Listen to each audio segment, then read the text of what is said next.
안녕하세요. 사연 읽어주는 남녀입니다. 오늘도 와주셔서 감사드리며 그럼 오늘의 사연 바로 소개해드리겠습니다.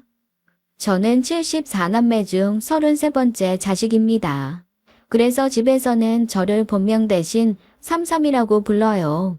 제일 큰 오빠부터 10번째까지는 첫째, 둘째, 셋째 이런 식으로 순서가 가다가 11번째부터는 112, 12, 13 이렇게 부르고 제가 바로 33번째 삼삼이인 거죠. 당연히 제 아래는 삼사고요. 다들 본명이 있기는 하지만 이렇게 숫자로 부르지 않으면 이름이 헷갈려서 도저히 누가 누구인지 알 수가 없거든요. 제대로 이름을 들을 수 있는 건 생일날이 유일합니다. 그래도 생일 축하 노래에 이름은 들어가니까요. 제가 이렇게 자기소개를 하면 다들 이게 대체 무슨 말인가 하는 표정으로 저를 쳐다봅니다. 대신 절대로 제가 누군지 잊어버리지는 않더라고요. 그리고 정말 조심스럽게 물어봅니다. 정말 형제가 74명이 맞냐고요? 네, 맞아요. 어떻게 한 부모가 70명이 넘는 자식을 낳겠어요. 하지만 부모가 다 다를 뿐 저희는 정말 74남매입니다. 그리고 이건 다 저희 아빠 때문이에요. 저희 아빠 고아거든요. 다행히 좋은 독지가분을 만나서 공부를 할 수 있었고 그 독지가분은 비록 아빠를 입양하지 못했지만 아빠가 보호 종료 아동이 된 이후에도 집도 구해주시고 가끔 용돈도 주셨다고 합니다. 거기에 가장 감사하게도 마음껏 공부할 수 있게 지원을 해주셨다고 하더라고요. 그리고 그 긴 세월 그 지난한 과정에서 한 번도 아빠를 만나신 적은 없대요. 자기도 아빠가 보고 싶지만 얼굴 보이고 앞에 나타나는 순간 서로가 서로에게 부담을 갖게 될 것 같다며 자기는 그냥 숨어있는 조력자로 남고 싶다고 하셨다네요. 결국 아빠가 독지가분을 만날 수 있었던 건 그로부터 더 한참 뒤 제가 태어나고 얼마 뒤에 독지가분의 따님이 구고를 전했을 때였습니다. 그 장례식장에서 저희 아빤 누구보다 많이 울었고 독지가분의 친자식인 남매와는 지금도 친형제처럼 잘 지내고 있어요. 저한테도 더할 나위 없는 고모 삼촌으로 대해주시고요. 뭐 이게 중요한 얘기는 아니에요. 그냥 저희 아빠가 고아라서 가족이 그립고 정이 그리운 사람이라는 게 핵심이니까요. 저희 아빠는 평범한 회사원이지만 사는 곳은 평범하지 않습니다. 보육원 옆에 사택처럼 딸려있는 주택이 저희 집이거든요. 처음에 엄마랑 결혼을 하면서 아빠가 그랬대요. 난 정말 대가족이었으면 좋겠어. 힘 닿는 데까지 아이 낳아서 펄푹적거리면서 정신없이 사는 게 꿈이야. 나도 아이 좋아해요. 뭐 생기면 생기는 대로 낳죠 뭐. 5이던 6이던 한번 낳아서 키워봅시다. 그런데 저희 엄마 몸이 약하셨어요. 저도 간신히 병원에서 3달간 몸조리를 한 끝에 얻을 수 있었고 그 이후에는 임신이 불가하다는 판정을 받으셨습니다.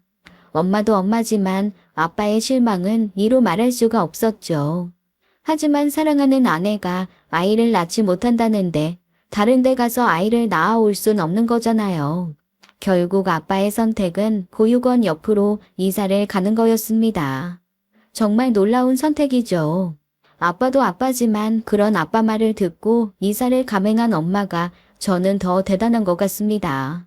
그리고 그날부터 갓 태어난 저에게는 위로 32명의 언니 오빠와 이후 수년간에 걸쳐 수십 명의 동생이 생기게 된 거죠. 보육원에서는 처음에 아빠를 의심했다고 해요. 왜 그런 사람들 있잖아요. 유난히 어린 아이들만 좋아해서 스토킹하는 이상한 아저씨들 말입니다. 그런데 자초지종을 듣고 아빠가 자라온 보육원 원장님한테도 연락받아 모든 이야기를 들은 후에는 저희 아빠를 격하게 환영해 주었다고 합니다. 그래서 저는 초등학교 저학년 때까지 다른 사람들도 다 집에 가면 헷갈릴 정도로 많은 언니와 오빠가 있고 그 언니 오빠들이 다 같이 자연스럽게 엄마 아빠 부르면서 마당에서 놀고 밥도 급식 받아 먹으면서 그렇게 사는 줄 알았어요.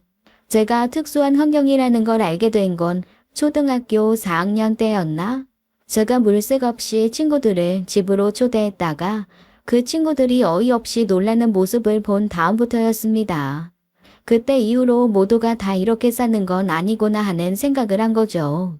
언니, 오빠, 형제, 자매 덕에 저희 부모님은 제가 지금도 얘기하지만 거의 공짜로 저를 키우셨습니다.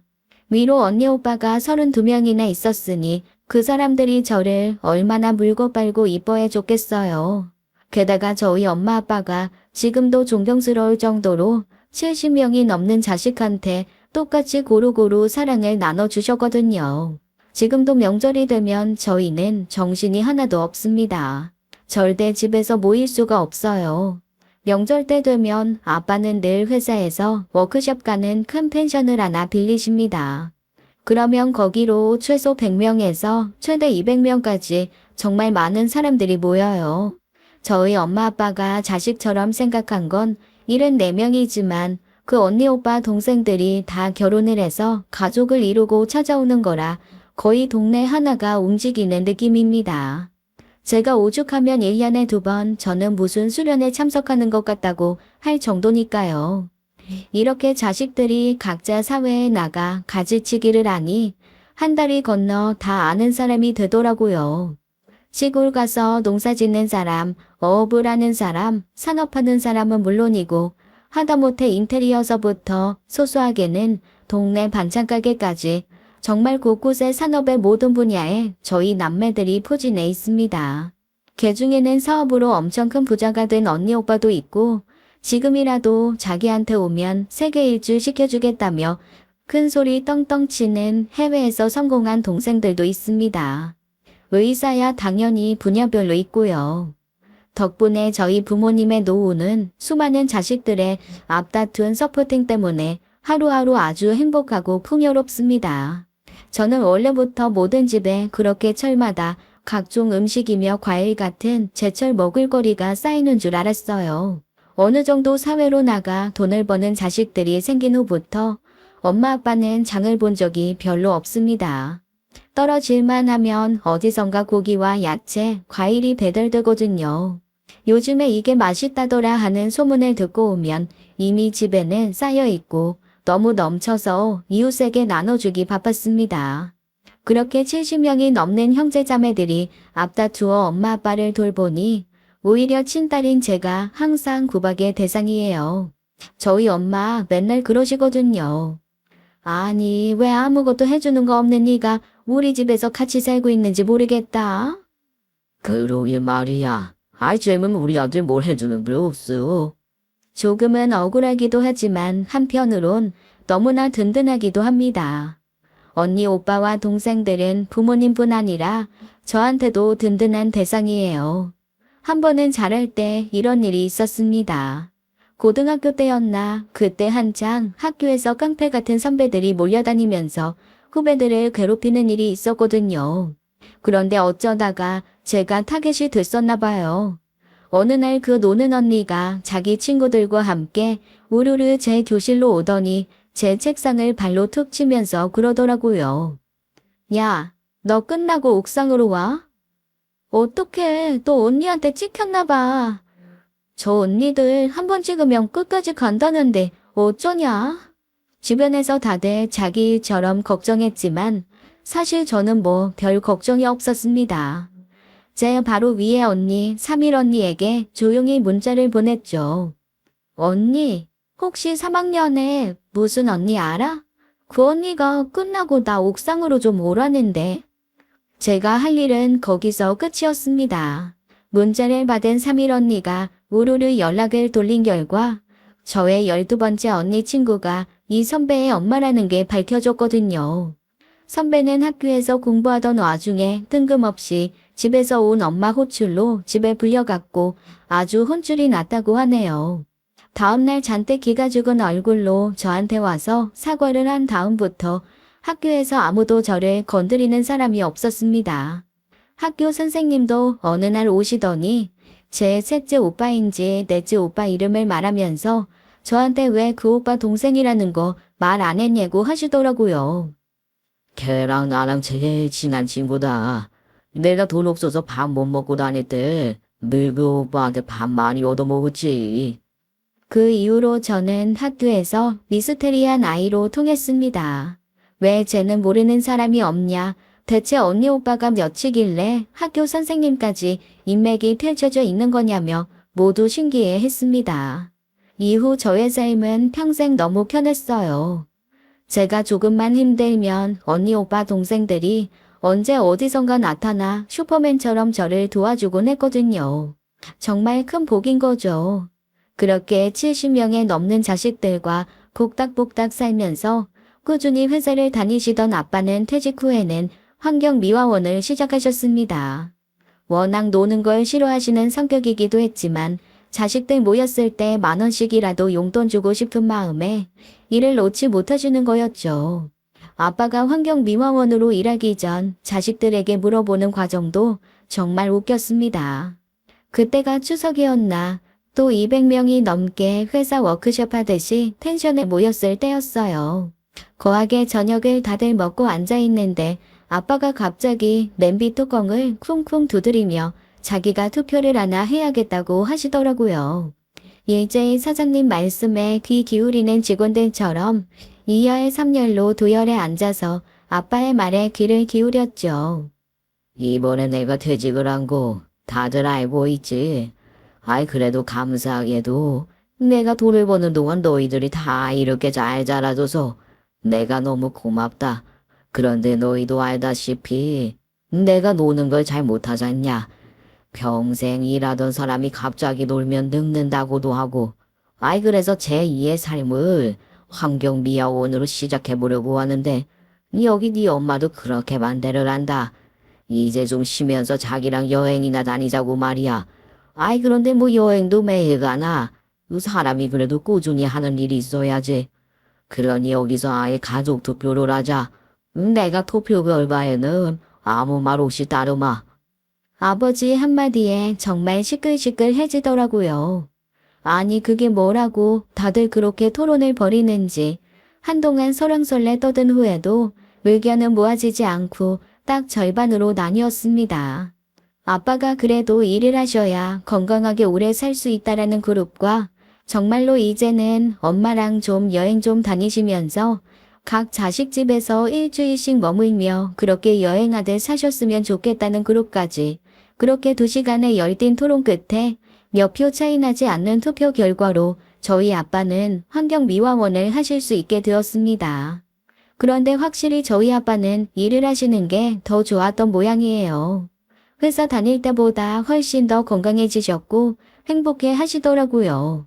일자리까지 구해서 그렇게 일을 하시다 보니 이제 아빠가 슬슬 33번째 자식인 저한테 눈길이 갔던 모양입니다. 그 이후부터 저한테 가끔 물어보시더라고요. 너 시집 안 갈 거냐고 말이죠. 사실 사귀는 남자 있었거든요.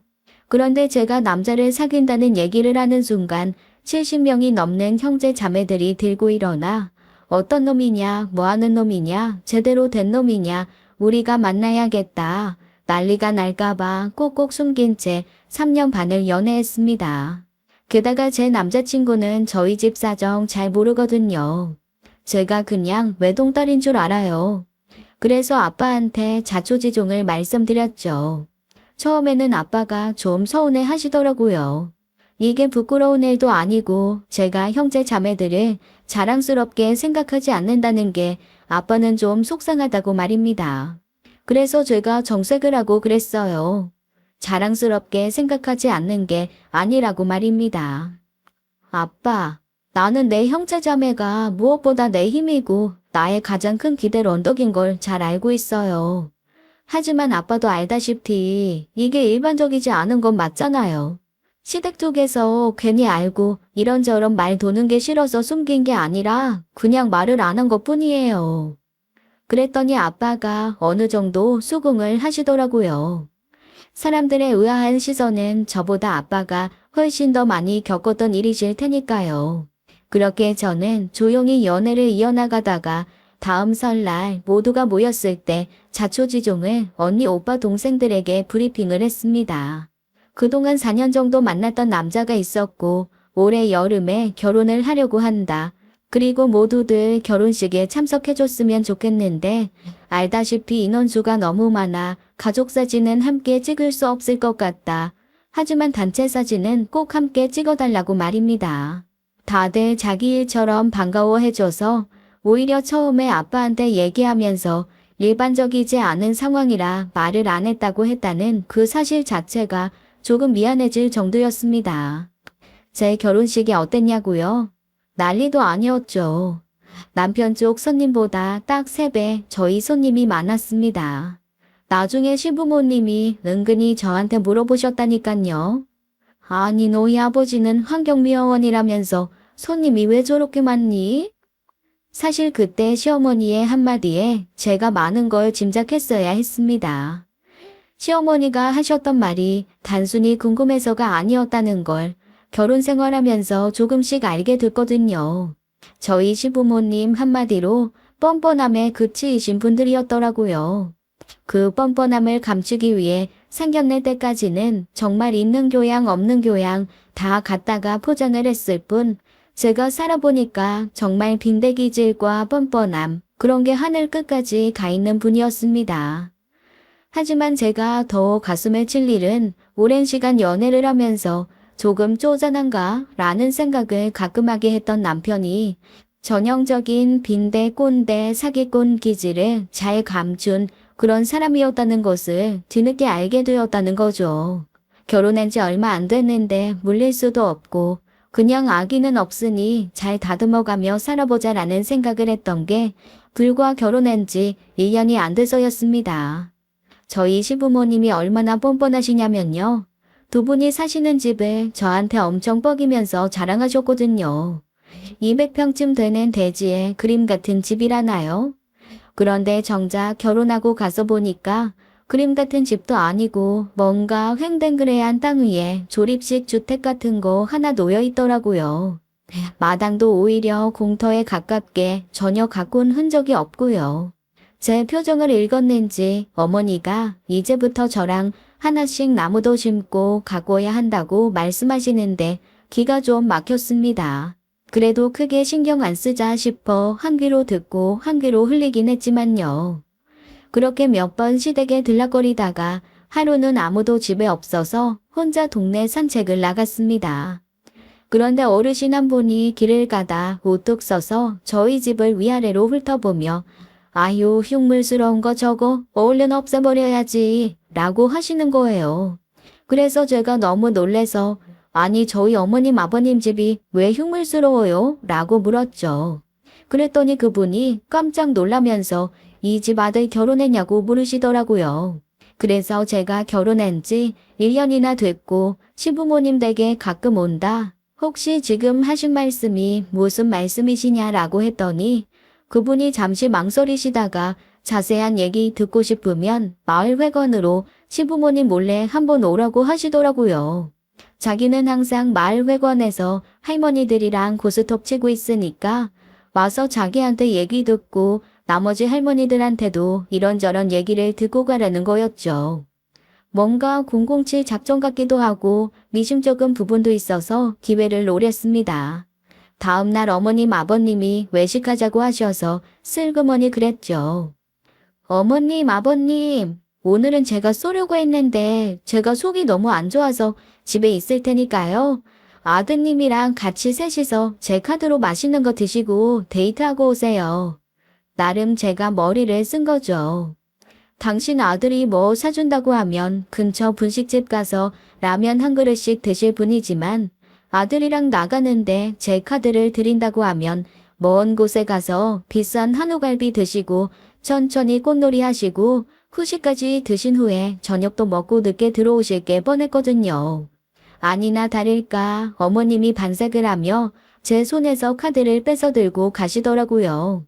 그래서 저는 틈을 타서 마을 회관으로 갔죠. 그랬더니 거기 아주머니가 제가 올 거를 기다리고 있었다는 듯 반색을 하며 안쪽 자리로 안내를 하셨습니다. 그리고 이렇게 말씀을 시작하시더라고요. 원래 거기 집 지으면 안 돼. 그게 무슨 소리세요? 아니, 이 주변 땅 다 가지고 계신 어른이 한 분 계신데 그 어른이 여기 동네 마을회관 지으라고 기증하신 땅이거든. 마을회관 지금 여기 있잖아요. 아우, 봐봐. 다 낡아가지고 물도 새고 방바닥도 차갑고 할머니들이 오기엔 너무 위치가 안 좋잖아. 그런데 왜 저희 부모님이 거기에 사시냐고 묻자 아주머니가 가슴을 탁 치면서 말씀을 이어나가시더라고요. 사연인 즉슨 이랬습니다. 몇십 년 전에 이 동네에 와서 자리를 잡은 독지가 어르신이 한 분 있었나 봐요. 그런데 그분이 자기가 평생 일군 땅의 일부를 외지인인 자기를 잘 받아준 동네에 기증을 하고 싶었던 거죠. 그래서 200평 정도 되는 땅에 마을회관을 지어라. 만약에 마을회관 건축 허가가 나면 건축비도 자기가 어느 정도 되겠다라고 한 겁니다. 그런데 뭐 평생 농사만 짓고 사시던 어르신들이 그런 일련의 과정을 어떻게 알겠어요. 그나마 제일 젊었던 저희 시부모님한테 좀 알아봐 달라고 했던 모양입니다. 그랬더니 시부모님이 이 땅은 그렇게 건물 금방 지을 수 있지 않다. 원래 사람이 좀 살다가 용도 변경이라는 거라서 건물을 올려야 법에 안 걸린다라고 했답니다. 얼마나 청산유수로 말을 잘했는지 할머니 할아버지들이 일리 있겠다. 하긴 농사 짓는 땅도 대지로 변환을 하려면 시간이 들고 법도 복잡하고 그런데 건물은 더 그럴 수 있겠네라고 수긍을 했다 합니다. 그런데 당장 거기에 집 짓고 누가 살겠어요. 어떡하지 하던 와중에 저희 시아버지가 산심 쓰듯 그러더랍니다. 자기가 거기에서 집 짓고 한 2, 3년 살면서 사람 사는 것처럼 했다가 마을회관으로 증축을 할 테니 살 집 짓는 돈은 각 집에서 조금씩 십시일반 내라고 말입니다. 뭐 큰 집 짓는 것도 아니고 조립식 주택 비슷한 거 짓는 거라 각 집에서 20만 원 정도씩 각출을 했대요. 그렇게 지어진 집이라는 거죠. 그런데 집을 일단 짓고 땅에 들어앉자마자 시아버지와 시어머니의 태도가 바로 바뀌었다고 했습니다. 여기는 지금 자기가 살고 있는 집이고 자기 땅이고 그 다음에 점유권도 있다. 사람 사는 거 함부로 못 내쫓는다 그러면서 버티기 시작했다는 거죠. 결국 마을회관 짓는 일은 점점 미뤄지고 저희 시아버지 시어머니는 200평 가까운 그 땅에서 동네 사람들이 돈 내서 지어준 집에 떵떵거리고 살고 있다는 겁니다. 그래서 제가 그랬어요. 독지가분한테 말씀을 하시죠. 그 아주머니가 한숨을 푹 쉬면서 그러시더라고요. 아우, 그렇게 호의를 베풀어줬는데 우리가 무식해서 땅을 뺏겼다는 얘기를 어떻게 해요. 안 그래도 계속 연락은 오시는데 자기가 너무 멀리 있고 외국에 자주 왔다 갔다 하느라 바빠서 와보지는 못하고 있는데 왜 건물 짓겠다는 소리 안 하냐고. 그래서 우리가 지금 알아보고 있다. 열심히 알아보고 있는 와중이라고 말하면서 그냥 계속 미루고 있는 거야. 아니 이게 대체 무슨 일입니까? 그러니까 말인즉슨 동네 공용용지에 동네 사람들이 낸 돈으로 살림을 살면서 공짜로 살고 있다는 거잖아요. 그제야 제가 시집 올 때 시어머니가 왜 그렇게 꼼꼼하게 예물예단 리스트를 주셨는지 알게 되었습니다. 그때도 사실 되게 이상했거든요. 보통 예물예단 리스트면 자기가 원하는 옷이며 가방, 보석 이런 거잖아요. 그런데 저희 시어머니는 그러시더라고요. 자기는 그런 거 제가 성의껏 해주면 받겠지만 굳이 받고 싶지 않다고요. 대신 그거 절반도 안 되는 값으로 살림을 좀 바꿨으면 좋겠다고 했습니다. 너희 신혼살림 사는 김에 똑같은 거 하나씩 더 사서 우리 집에 넣어다오. 그때도 좀 이상하긴 했지만 저희 엄마가 애써 좋은 점을 찾으려고 그러셨던 건지 저한테 그러시더라고요. 그래도 사람이 아예 허망하고 허튼 사람은 아닌가 봐. 거기보다 실용적이네. 하긴 뭐 보석 그거 몇백짜리 손가락에서 반짝거려 뭐 하겠니? 내가 맨날 쓰는 세탁, 냉장고 이런 게 더 좋아야지. 같은 값이면 돈 제대로 쓸 수 있는 사람 같네. 엄마는 떨떠름하지만 그래도 제 시어머니 될 사람이니까 그런 식으로 포장을 해주신 거였죠. 저도 정말 뭔가 좀 이상하다 하면서도 시어머니가 그렇게 말씀을 하셔서 냉장고, 세탁기, TV, 소파, 식기세척기까지 죄다 저와 똑같은 것으로 사서 넣어드렸어요. 물론 그 후에도 제가 신혼여행 갔다 올 때 은근히 선물 사오는 걸 원하셔서 얼결에 명품 가방도 하나 사드리고 예쁜 목걸이도 하나 사드리기는 했지만요. 어쨌건 결과적으로 저는 돈이 2배로 들기는 했지만 그래도 그거 받고 시어머니가 너무 좋아하시니 좋은 게 좋은 거다 하고 넘어가기로 했습니다. 이걸로 그냥 나의 평온한 결혼 생활을 샀다고 생각하자라고 넘어간 거죠. 그런데 그날 아줌마들에게 모든 얘기를 다 듣고 시댁에 와서 여기저기를 둘러보니 확실히 다른 집과는 좀 다른 모습이긴 했습니다. 집도 모듈형으로 뭔가 필요할 때마다 하나씩 덧붙인 느낌이었고요. 제가 사서 들여놓은 살림 외에는 번듯한 살림도 없더라고요. 그래서 제가 살림 넣어드리기 전에 있었던 가구들을 하나하나 슬그머니 살펴봤더니 세상에 너무 충격적이었습니다. 절반 이상 폐기물 스티커가 등 쪽에 붙어 있는 거예요. 어디선가 누가 버린 걸 주워다가 쓰시고 있었다는 거죠. 아니 이게 무슨 전쟁통 피난길에 살림 꾸린 것도 아니고 그래도 제대로 집안에서 사는 사람들이 누군가 사준 거 아니면 버린 걸로 집안 살림을 꽉 채웠다는 게 말이나 됩니까? 꼭 영화 속에서 다른 집에 몰래 기생해서 사는 그런 가족 시트콤을 보는 느낌이었어요. 황망한 마음에 복잡한 머리를 정리하며 앉아있는데 아니나 다를까 저녁까지 먹고 들어가겠다는 문자가 오더라고요. 차라리 잘 되었다 싶었습니다. 지금 얼굴 보면 저도 표정 관리가 안 되어서 이상하게 대할 것 같았거든요. 늦은 저녁 시부모님도 남편도 얼마나 푸지게 먹었는지 얼굴에 기름기가 번들번들한 채 집에 왔더라고요. 늦었으니 자고 가라고 하시는 걸 제가 다음날 아침에 일찍 어디를 좀 가야 된다는 핑계를 대고 남편을 끌고 나왔습니다. 그리고 남편에게 물었죠. 어머님, 아버님 집은 누구 명이야? 그랬더니 갑자기 남편이 정색을 하며 길게 대답을 하는 겁니다. 딱 봐도 도둑이 제발 저린 거였어요. 저거 엄마 아빠가 나 물려주실 생각 없는 엄마 아빠 재산이니까 아예 관심도 갖지 말고 물어보지 마. 우리는 엄마 아빠한테 받을 거 하나도 없다고 생각하는 게 속 편해. 그래서 제가 다시 물었습니다. 어머님, 아버님 재산인 건 맞아? 그랬더니 남편이 저를 보고 어디서 무슨 얘기를 들은 거냐고 혹시 동네 사람들이랑 얘기했냐고 물었습니다. 그 반응을 보고 사실 저는 그래도 반신반의하던 동네 아줌마의 말에 확신을 가지게 되었어요.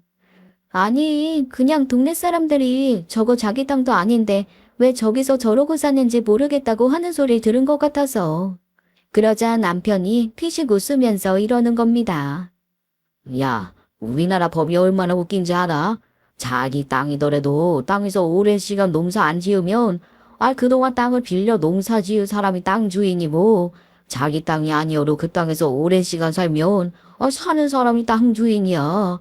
뭘 모르고 무식한 것들. 그 말을 듣고 저는 확신이 왔어요. 이 사기꾼들 이거 핏줄이다. 큰일 났다.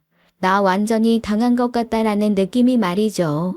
그런데 불행히도 이런 쎄한 느낌을 가지고 제가 제 결혼 생활에 뭔가 특단의 조치를 취하기 전에 저에게는 큰 사건이 하나 벌어졌습니다. 바로 친정아버지가 쓰러지신 거였어요.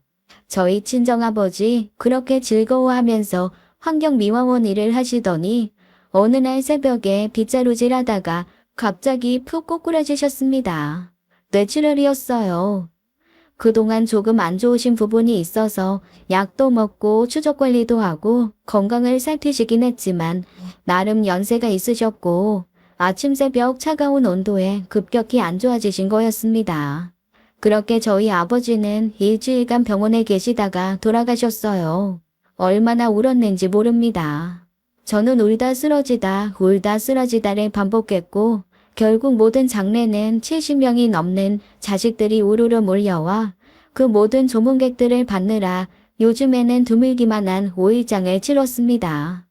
장례를 치르는 동안에도 저희 집은 주변 상조들의 궁금증을 불러일으켰어요.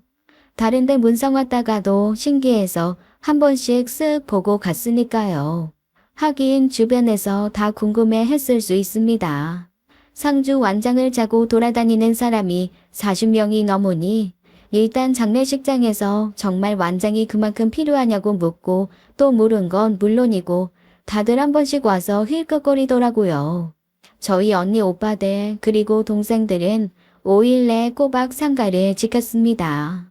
그 덕에 문상 오는 사람이 더 많은 건지 상주와 가족들이 더 많은 건지 알 수 없는 이상한 장례식이었고 남편은 그제야 제가 어떤 집안에서 태어나고 자랐는지 알고 벙찌면서 당황하더라고요.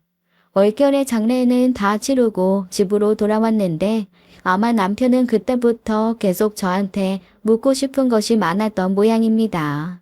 일주일쯤 지나 제가 간신히 정신을 좀 차리고 뭐라도 먹으려는데 옆에 와 앉아 꼬치꼬치 물어보기 시작하더라고요. 정말로 저 사람들이 다 남매야? 아이, 혹시 호적에도 올라와 있어? 너 그러면 어머님, 아버님 재산 사람들이랑 다 나눠야 되는 거야? 그래서 제가 버럭 성을 냈습니다. 아니 지금 아버지 돌아가신 지 얼마나 됐다고. 나 장례 치르고 온 지 이제 일주일도 안 됐는데 그게 궁금해? 그리고 너무 화가 나서 짐을 싸서 집 밖을 나와버렸어요. 그 이전에 쌓여있던 것도 한계가 있는데 그런 식으로 물어보니까 정말 화가 나더라고요. 저야 뭐 갈 데가 없겠습니까? 70명이 넘는 형제자매가 있는데요. 다들 절 환영하면서도 왜냐고 묻지 않아서 너무 고맙더라고요. 그냥 마음이 싱숭생숭할 때는 이래저래 다니면서 지내는 것도 도움이 된다며 있고 싶은 만큼 있으라고 해주었습니다. 그래서 일주일 정도 여기저기 떠돌면서 지내고 있는데 남편이란 놈이 싹싹 빌며 읍소하는 문자도 보내고 전화도 하며 그렇게 빌더라고요. 그래서 집으로 들어왔습니다. 그런데 집으로 들어와서 제가 제 방 짐을 정리하면서 이놈이 왜 이렇게 저를 끈떨어진 강아지 마냥 찾았는지 어렴풋이 짐작되는 서류를 하나 발견했어요. 아마 제가 어디 갔는지 찾으려고 연락처나 이런 걸 뒤지다가 본 모양입니다. 저희 아버지가 평생 보육원 옆에서 사셨다고 하셨잖아요.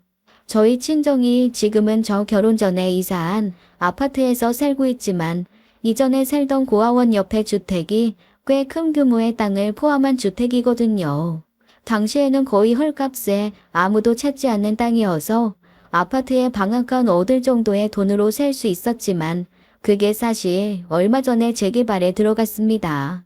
재개발 들어가면서 아파트 단지가 들어서는 부지가 돼서 아빠가 계속 후원하던 보육원도 보상금을 크게 받고 다른 데로 이전했거든요. 저희도 보상금이 꽤 많이 나왔습니다. 그 보상금이면 제가 그냥 평생 일하지 않고 좋은 아파트에서 먹고 살 정도라고만 할게요. 그런데 평소 아빠가 엄마랑 당신은 그냥 자식들한테 피해 안 주고 한 번씩 가서 얼굴이나 보고 용돈이나 줄 수 있는 돈만 있으면 된다고 하셔서 그거를 제 앞으로 돌려놔 주시겠다고 했었습니다. 그런데 명의 이전 과정이 끝나기 전에 아빠가 돌아가셨고 각종 상속이나 기타 등등에 대한 서류를 제가 받아놓은 게 있었거든요. 아직 엄마가 살아계시니 일단은 엄마 재산이지만 엄마까지 돌아가시면 그건 다 제게 되는 거죠. 아마 남편이 그걸 본 모양입니다. 순간 아차 싶더라고요. 아빠가 평생 아빠의 가치와 생각을 고스란히 쏟아넣어 일군 재산인데 그걸 이놈이 날려먹을 생각으로 저한테 이렇게 살살 꼬리를 쳤다는 생각을 하니까 속에서 천불이 솟아났습니다. 그날부터 남편, 시어머니, 시아버지가 얼마나 저한테 설설기며 잘하던지 그 속이 빤히 보여서 어이가 다 없더라고요. 근데 뭐 그러거나 말거나 저는 시침을 뚝 뗐죠. 그리곤 모르는 척 한번 이렇게 얘기했습니다. 아우, 아빠가 돌아가시면서 땅이랑 집을 좀 남기신 것 같긴 한데 엄마가 그거 엄마 살아생전에 우리 형제 자매들 74명한테 그냥 다 조금씩 나눠주시고 가시겠다고 하시더라고. 아유, 나도 차라리 그게 속 편할 것 같아. 그 얘기를 듣는 순간 제 남편의 얼굴은 정말 가관이었습니다. 사진 찍어서 모두에게 보여주고 싶더라고요. 아니 그게 자기 재산입니까?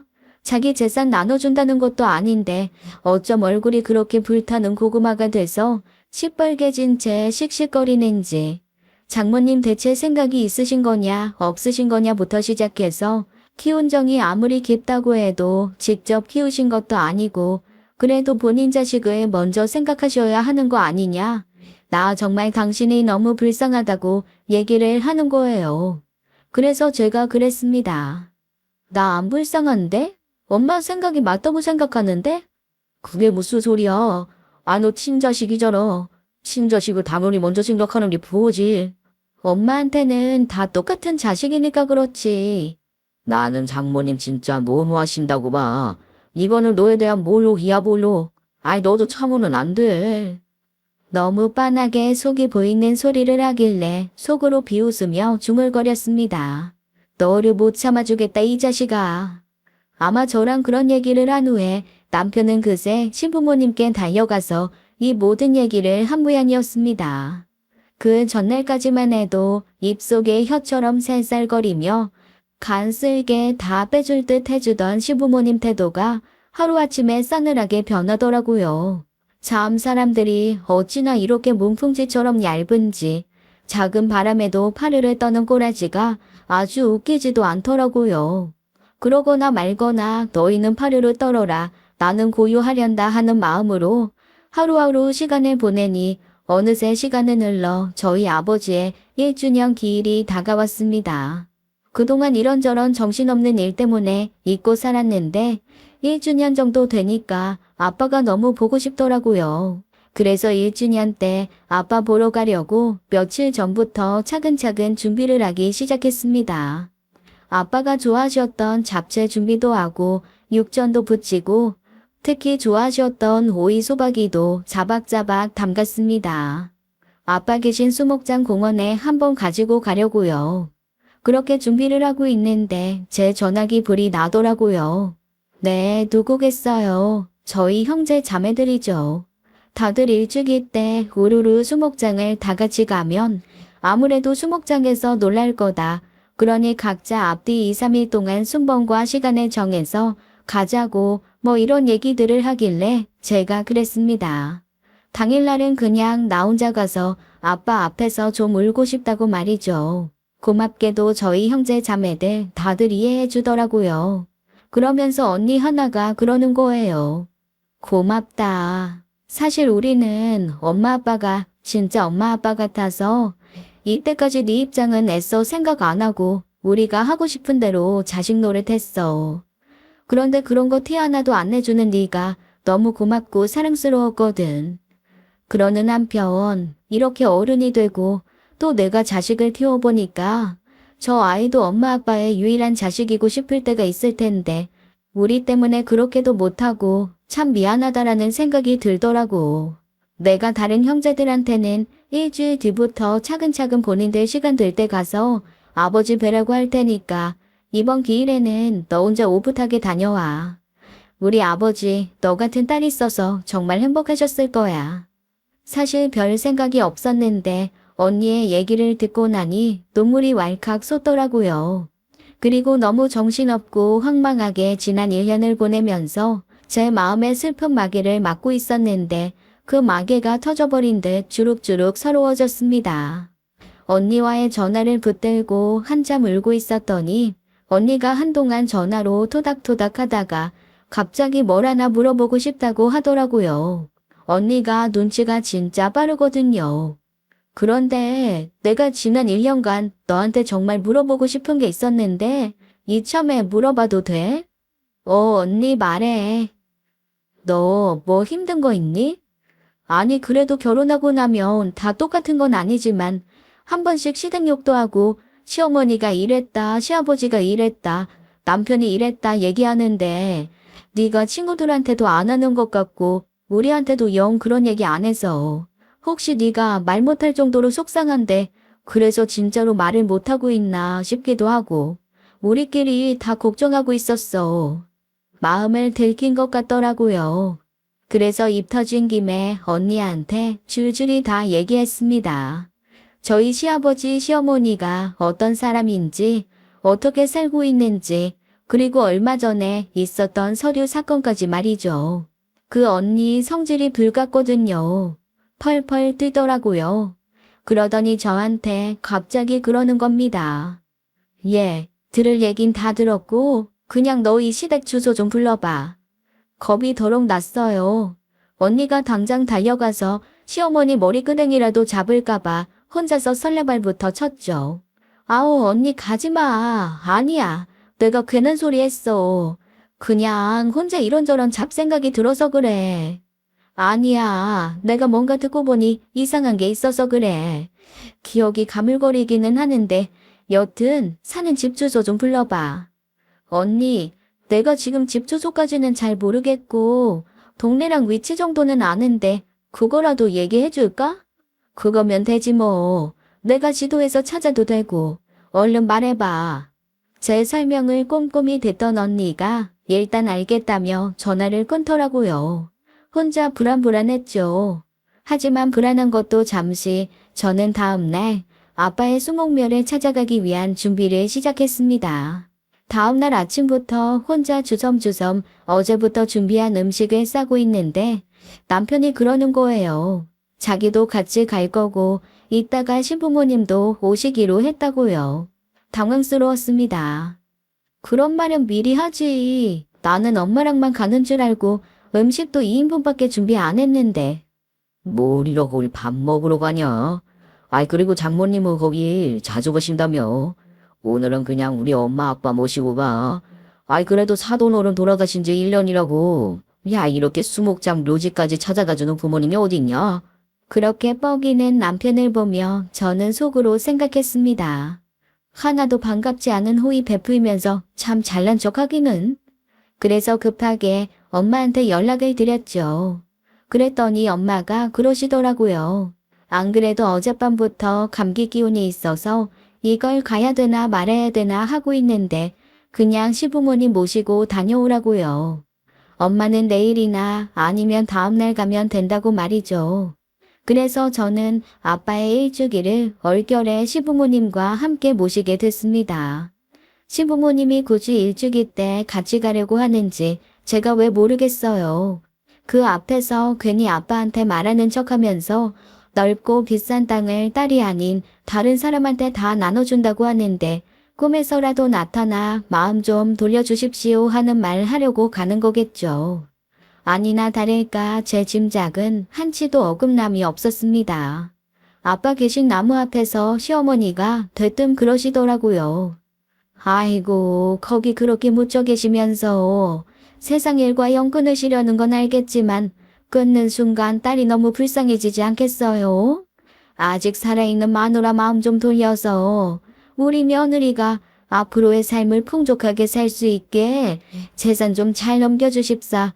그렇게 말씀 좀 해주세요, 사돈어른. 와, 뒤에서 정말 뒤통수를 한 대 꽉 쥐어받고 싶은 걸 간신히 참았습니다. 그리고 남편을 가만히 노려보았죠.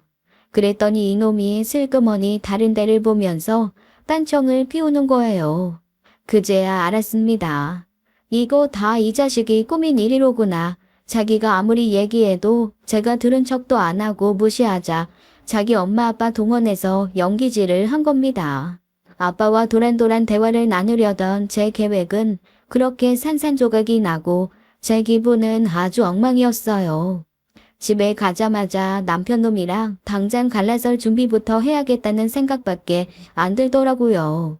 수가 얕고 머리가 나쁜 그놈은 제 기분이 완전 바닥인 걸 눈치채고 제 옆으로 오지도 않더라고요. 자기 엄마 아빠 옆에서 맴맴 돌면서 흘끔거리기만 하는데 그게 또 너무 꼴보기 싫었습니다.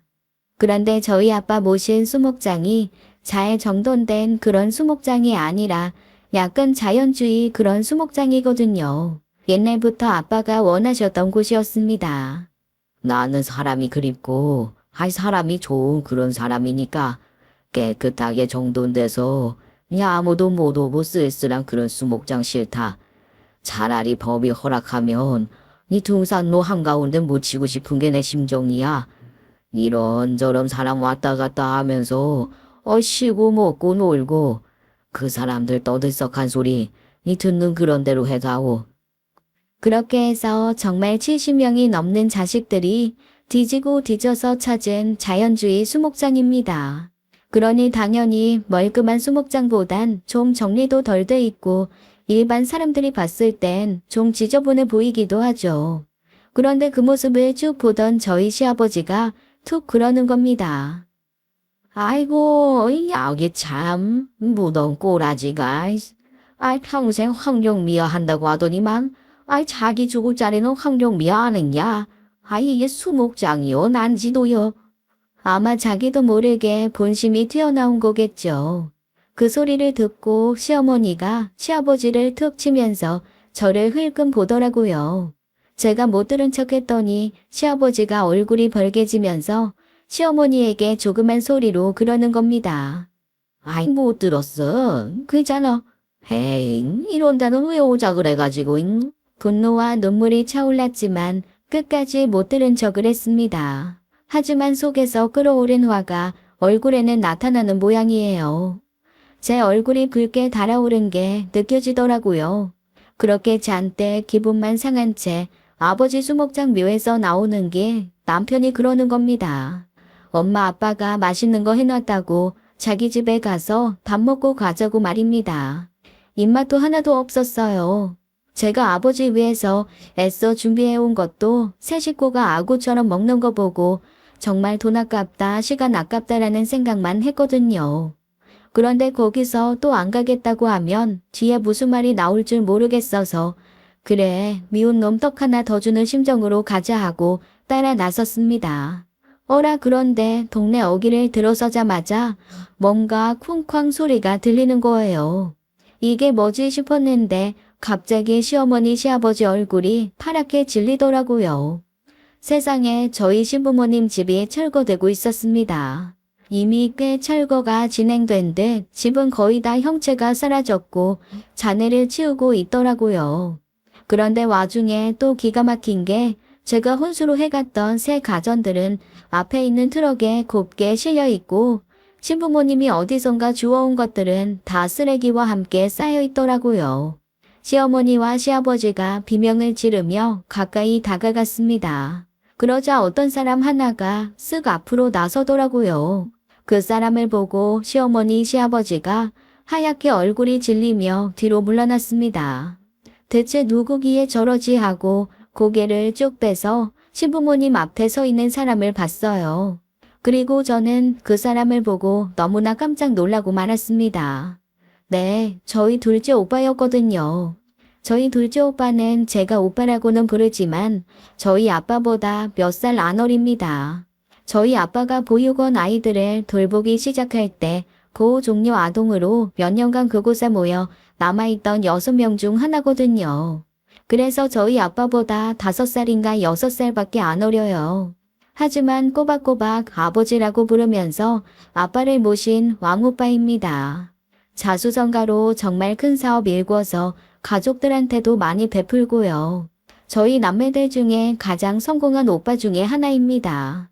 게다가 혼자서 자수성가한 만큼 성격도 강하고 모질어서 자기 편한텐 한없이 너그럽지만 남한테는 얄짤없는 그런 성격이에요. 제가 오빠를 부르면서 반갑게 다가가니까 저희 시어머니 시아버지가 너무 놀란 얼굴로 번갈아 바라보더라고요. 오빠가 저를 꼭 안아주면서 들으라는 듯 말했습니다. 내가 제일 사랑하는 우리 삼삼이 내가 네 결혼할 때 해외 출장 때문에 못 간 게 아주 이 사단을 만들었다. 그날 엎었어야 하는 것을 이 상판떼기들을 못 보고 내가 너를 시집을 보냈다. 에이 오빠가 미안하다. 이런 아나무인인 못된 놈들인 줄 알았으면 내가 이 집에 너를 시집 보내지 않았다며 정말 불같이 화를 내더라고요. 그제야 모든 게 이해가 됐습니다. 그 동네의 땅을 기증했던 독지가가 오빠였던 거죠. 저희 언니한테 자초지종을 듣고 급하게 외국에서 와서 집을 때려 부수기 시작한 겁니다. 사실 저희 시어머니 시아버지로서 할 말이 없어요. 불법 건축물이었던 데다가 그마저도 동네 사람들이 돈을 냈던 내역이 다 있어서 엄밀히 말하면 저희 시어머니 시아버지 것이 아니라는 게 법적으론 증명이 되고요. 게다가 땅은 당연히 시어머니 시아버지 게 아니니까요. 안에 있는 가구들도 다 폐기물 스티커가 붙어 있는 것들이니까 물적 증거로만 봐서는 그 집은 불법 증축물에 폐기물들이 들어찬 창고나 다름없었던 겁니다.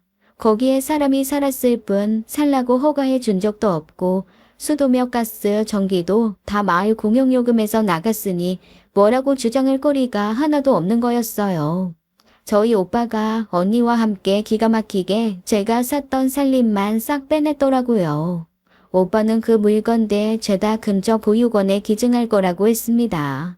물건 탐나서 쫓아오면 더 큰일 당할 줄 알라며 일가를 날리고 살림실은 트럭과 함께 떠날 준비를 하면서 오빠가 절 다시 불렀어요. 너 네가 계속 살고 싶다면 나도 말리진 않겠지만 만약에 안 살겠다면 내일이라도 당장 이혼 소송해. 그래서 제가 그 자리에서 대답했죠. 안 그래도 준비하고 있다고 말입니다. 남편의 얼굴이 하얗게 질리더라고요. 그리고 시어머니 시아버지는 마치 귀신 앞에 붙들려온 가련한 영혼들 마냥 주저앉아서 놀란 눈으로 저와 오빠만 번갈아 가면서 바라보고 있었습니다. 저는 어디서 그런 용기가 났는지 오빠의 팔짱을 딱 끼고 이렇게 얘기했어요. 오빠, 안 그래도 나 오늘 너무 속상했어요. 아빠 기일이잖아. 혼자 가서 인사 좀 드리려고 했더니 급고 따라와서는 아빠 무덤 앞에서 글쎄 뭐라 그러는 줄 알아요? 아빠가 물려준 재산 그거 엄마가 맘대로 못 쓰게 꿈에 나와서 얘기 좀 해달래. 나 주라고 하라고. 그래야 지 아들 편하게 산다고. 내가 정말 기가 막혔겠어 안 막혔겠어? 그러자 오빠가 정말 호랑이처럼 매서운 안광을 뿜는 눈으로 시부모님을 쳐다보며 이렇게 얘기했습니다. 자기가 무슨 수를 써서든지 온갖 법령을 다 적용해서라도 반드시 콩밥을 먹이겠다고요. 그제야 저희 시부모님 무릎을 딱 꿇고 싹싹 빌더라고요. 남편도 저를 슬그머니 붙잡으면서 화 풀어라 자기가 잘못 생각했다라고 했지만 저는 매몰차게 뿌리쳤습니다. 저도 참을 만큼 참았어요. 더 이상은 안 참아요. 제가 강하게 나오자 남편은 이제 이판사판이다 싶었나 봅니다. 비굴하게 싹싹 빌던 태도를 한순간에 싹 바꾸면서 갑자기 협박하듯이 그러더라고요. 너 이거 하나하나 내가 다 법으로 걸면 너희 오빠라는 사람도 무사하지 못해. 그리고 내가 네가 원하는 만큼 편하게 살게 놔줄 것 같아? 이혼? 누구 마음대로 이혼? 나 절대 이혼 안 해줘. 넌 평생 나랑 살아야 하고 네가 물려받을 재산의 절반은 내 거야. 저도 모르게 주먹을 불끈 쥐었습니다. 지도 구석에 몰리면 고양이를 문다더니 이놈이 지금 마지막 발악을 하는구나 싶었어요. 한 대 칠까 아니면 무시할까 고민을 하고 있는데 멀리서 누군가 한마디 하는 소리가 들리더라고요. 놀고 자빠졌네. 너희 입에서 나온다고 다 말인 줄 아는가 봐. 처음 맞아야 되겠구만. 순간 저는 제 눈을 믿을 수가 없었어요. 아니 빠른 시간 안에 어디서 그렇게 모였는지 저희 형제 자매들 중에 꽤 많은 수의 사람들이 슬금슬금 집 앞으로 모여들고 있더라고요. 딱 봐도 30명은 넘어 보였습니다. 우르르 모여서 구경하던 동네 사람들이 마치 홍해가 갈라지듯 슥 자리를 마련해주자 언니 오빠 동생들이 마치 히어로 군단처럼 당당하게 걸어들어와 저를 끌어내고 우뚝 섰습니다. 아주 보자 하니까 우리 집안을 만만하게들 보셨어? 뭐 이혼을 안 해줘? 그래 어디 한번 버텨봐. 금리까지 빼서 바칠 때까지 내가 아주 득득 긁어내서 쫓아내 볼 테니까. 불법을 하시려거든 좀 똑똑하게 하시던가요. 이거 여기저기에서 소송 걸릴 거 많으시겠어요. 자, 동네 분들 중에서 뭔가 이 집으로 인해 재산 피해 보신 분들 있으면 제가 여기서 상담해드릴 거니까 차근차근 오세요. 오늘 저희 아버지 첫 기일이에요. 여기 떡 좀 해왔으니까 다들 나눠 드시고 저희 아버지 평안하시라고 기도 한 번씩들 해주세요. 음료는 여기 트럭에서 가져가시면 됩니다. 아이, 마음껏 가져가세요. 동네는 순식간에 잔치인가 재개발인가 아니면 무슨 촬영 현장인가 싶게 복잡해졌습니다. 정말 많은 언니 오빠들이 저희 시부모님과 남편까지 3명을 노려보며 한마디씩 하는데 제가 다 혼이 나갈 판이었어요. 그걸 보고 동네 아줌마 중에 한 분은 꼬숩다며 박수까지 치셨다니까요. 그렇게 저희 아버지 수목장 난지도 같고 초라하다고 비웃던 시아버지는 한순간에 자기 집에 황망하게 나뭇가지 하나 없는 상황을 맞이했습니다.